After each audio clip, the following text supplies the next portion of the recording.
রাফি ছোট্ট একটা গ্রামে থাকে। তার সবচেয়ে পছন্দের কাজ হল বনে গিয়ে পাখি দেখা। একদিন সে এক অদ্ভুত পাখি দেখল, পুরো শরীর রঙিন, চোখ দুটো ঠিক যেন মুক্তার মতো চকচক করছে। রাফি পাখিটাকে ধরার চেষ্টা করল, কিন্তু পাখিটি উড়ে গেল।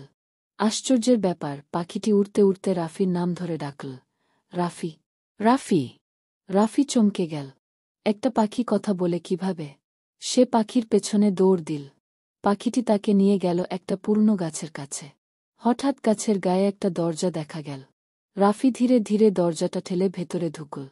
ভেতরে ঢুকেই সে অবাক, এটা একটা গোপন জাদুর জঙ্গল। চারদিকে আলো ঝলমল করছে, আর ছোট ছোট রঙিন পাখিরা উড়ে বেড়াচ্ছে। এক বৃদ্ধ জাদুকর হাসিমুখে এসে বললেন, তুমি সঠিক জায়গায় এসেছ রাফি। এই পাখিরা জাদুর শক্তি দিয়ে বনের সব প্রাণীদের রক্ষা করে। কিন্তু কেউ এদের কষ্ট দিলে তারা আবার অদৃশ্য হয়ে যায়। তুমি কি আমাদের বন্ধু হবে?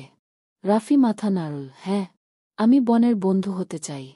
সেদিন থেকে রাফি ঠিক করল, সে আর কখনো বনের কোনো প্রাণীকে কষ্ট দেবে না। আর সেই রঙিন পাখি, সে এখনও রাফির আশেপাশে উড়ে বেড়ায়, তার ভালো কাজের পাহারা দেয়।